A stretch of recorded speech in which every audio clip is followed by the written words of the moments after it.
देशाला आज 9वी आणि 10वी वंदे भारत ट्रेन समर्पित करताना मला अत्यंत आनंद होतो आहे.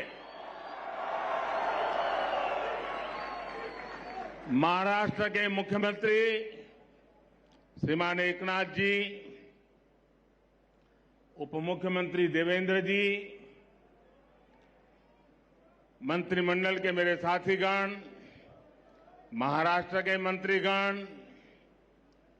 सभी सांसदगण, विधायकगण, अन्य सभी महानुभाव, भाइयों और बहनों, आज का दिन भारतीय रेल के लिए, विशेष रूप से मुंबई और महाराष्ट्र की आधुनिक कनेक्टिविटी के लिए बहुत बड़ा है.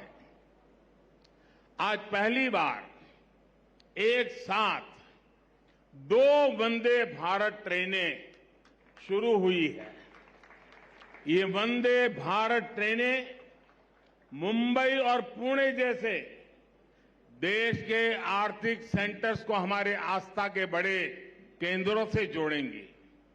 इससे कॉलेज आने जाने वाले, ऑफिस और बिजनेस के लिए आने जाने वाले, किसानों और श्रद्धालुओं सभी को सुविधा होगी.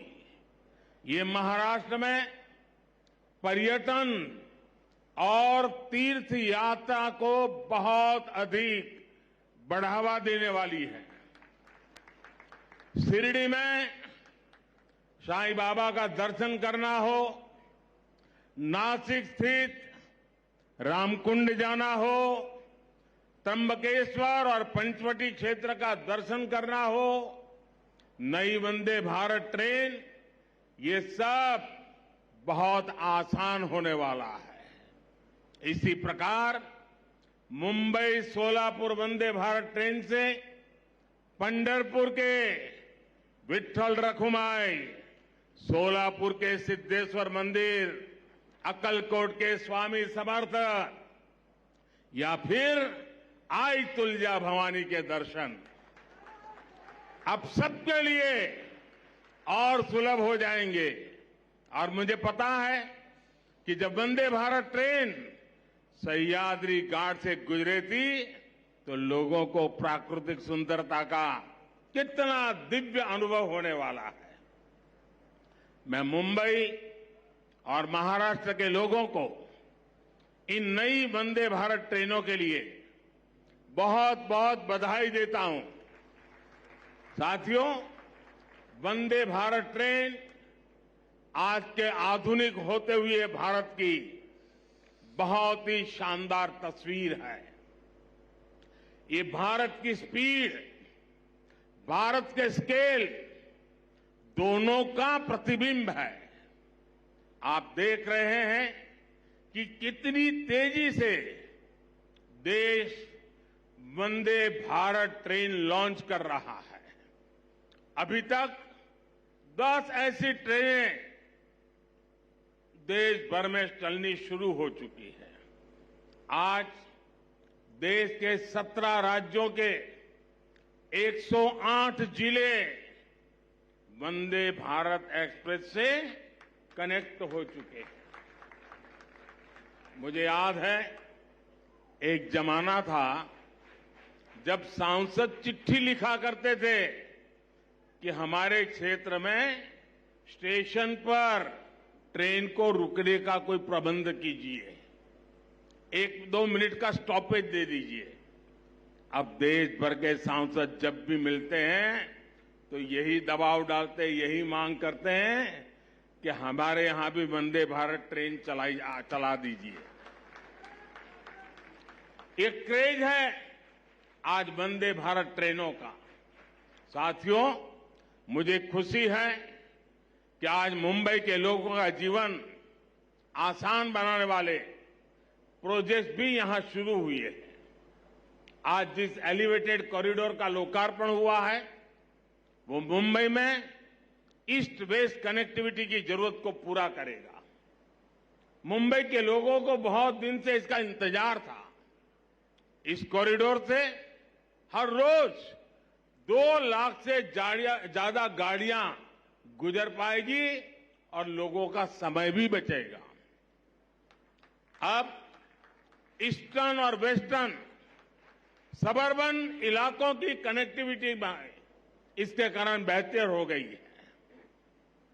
कुरार अंडरपास भी अपने आप में बहुत अहम है। मैं मुंबईकरों को इन परियोजनाओं के पूरा होने पर विशेष बधाई दूंगा। साथियों, 21वीं सदी के भारत को बहुत तेजी से अपने पब्लिक ट्रांसपोर्ट सिस्टम को सुधारना ही होगा। जितनी तेजी से हमारा पब्लिक ट्रांसपोर्ट सिस्टम आधुनिक बनेगा, उतना ही देश के नागरिकों की ईज ऑफ लिविंग बढ़ेगी, उनकी क्वालिटी ऑफ लाइफ में सुखद सुधार होगा। इसी सोच के साथ आज देश में आधुनिक ट्रेनें चलाई जा रही हैं, मेट्रो का विस्तार हो रहा है, नए नए एयरपोर्ट्स और पोर्ट्स बनाए जा रहे हैं। कुछ दिन पहले जो देश का बजट आया, उसमें भी इसी भावना को सशक्त किया गया है और हमारे मुख्यमंत्री जी और उप मुख्यमंत्री जी ने उसकी भरपूर तारीफ भी की। भारत के इतिहास में पहली बार 10 लाख करोड़ रुपए सिर्फ इंफ्रास्ट्रक्चर के विकास के लिए रखे गए हैं। ये 9 साल की तुलना में 5 गुना ज्यादा है।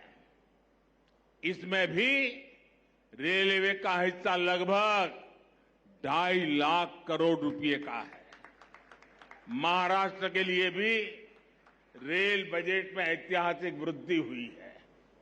मुझे विश्वास है कि डबल इंजन सरकार के डबल प्रयासों से महाराष्ट्र में कनेक्टिविटी और तेजी से आधुनिक बनेगी। साथियों, इंफ्रास्ट्रक्चर पर निवेश किया गया हर रुपया नए रोजगार की संभावनाएं बनाता है। इसमें जो सीमेंट लगता है, बालू लगता है, लोहा लगता है, निर्माण में मशीनें लगती हैं, इनसे जुड़ी हर इंडस्ट्री को बल मिलता है। इससे बिजनेस करने वाले मिडिल क्लास को भी लाभ होता है, गरीब को रोजगार मिलता है। इससे इंजीनियरों को रोजगार मिलता है, श्रमिकों को रोजगार मिलता है।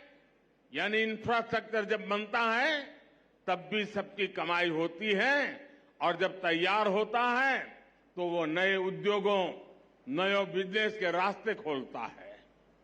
भाइयों और बहनों, इस बार के बजट में मध्यम वर्ग को कैसे मजबूती दी गई है, इस बारे में मैं मुंबई के लोगों को विशेष तौर पर बताना चाहता हूं। चाहे सैलरीड क्लास हो या व्यापार कारोबार से कमाने वाला मध्यम वर्ग, दोनों को इस बजट ने खुश किया है। आप देखिए, 2014 से पहले तक क्या हाल था। जो भी व्यक्ति साल में 2 लाख रुपए ज्यादा कमाता था, उस पर टैक्स लग जाता था। भाजपा सरकार ने पहले 5 लाख रुपए तक की कमाई पर टैक्स में छूट दी और इस बजट में इसे 7 लाख रुपए तक पहुंचा दिया। आज जिस कमाई पर मिडिल क्लास परिवार का टैक्स 0 है, उस पर यूपीए सरकार 20% टैक्स लेती थी। अब ये युवा साथी जिनकी नई नई नौकरी लगी है, जिनकी मासिक आय 60-65 हजार रुपए तक की है, वे अब ज्यादा निवेश कर पाएंगे। गरीब और मध्यम वर्ग के हित में काम करने वाली सरकार ऐसे ही निर्णय लेती है। साथियों, मुझे पूरा विश्वास है कि सबका विकास से सबका प्रयास की भावना को सशक्त करने वाला ये बजट हर परिवार को ताकत देगा, हम सभी को विकसित भारत के निर्माण के लिए अधिक प्रोत्साहित करेगा। फिर एक बार मुंबई सहित पूरे महाराष्ट्र को बजट और नई ट्रेनों के लिए बहुत बहुत बधाई देता हूं, बहुत बहुत शुभकामनाएं देता हूं। आप सबका धन्यवाद। माननीय प्रधानमंत्री महोदय जी। और प्रधानमंत्री नरेंद्र मोदी ने मुंबई में 2 वंदे भारत ट्रेनों की सौगात दी है, उन्हें हरी झंडी दिखाई है। 8 ट्रेनें पहले से ही देश में चल रही थी और उसके बाद 9वीं और 10वीं वंदे भारत ट्रेन को हरी झंडी प्रधानमंत्री नरेंद्र मोदी ने दिखाई है। मुंबई में प्रधानमंत्री नरेंद्र मोदी ने एक साथ 2 वंदे भारत ट्रेनों को हरी झंडी दिखाकर रवाना किया है और कहा है कि यह महाराष्ट्र के लिए आज एक बहुत बड़ा दिन है। वहीं उन्होंने कहा कि पर्यटन और तीर्थ यात्रा को भी बढ़ावा मिलेगा। शिरडी को यात्रा, अब शिरडी की यात्रा बेहद आसान हो जाएगी। तो देखिए किस तरीके से इन 2 वंदे भारत ट्रेनों को पहली बार एक साथ हरी झंडी यहां पर दिखाई गई है। इससे पहले भारत में पहले ही 8 वंदे भारत ट्रेनें चल रही हैं, तो बड़ी सौगात यहां पर महाराष्ट्र को मिली है और आज महाराष्ट्र के लिए बहुत बड़ा दिन है, ये कहा प्रधानमंत्री मोदी ने। और पर्यटन और तीर्थ यात्रा को इन वंदे भारत ट्रेनों के जरिए और बढ़ावा मिलेगा। तो ये वो रफ्तार है जो महाराष्ट्र को एक बड़ी सौगात के तौर पर मिली है। 2 वंदे भारत यहां पर अब दौड़ती नजर आएंगी।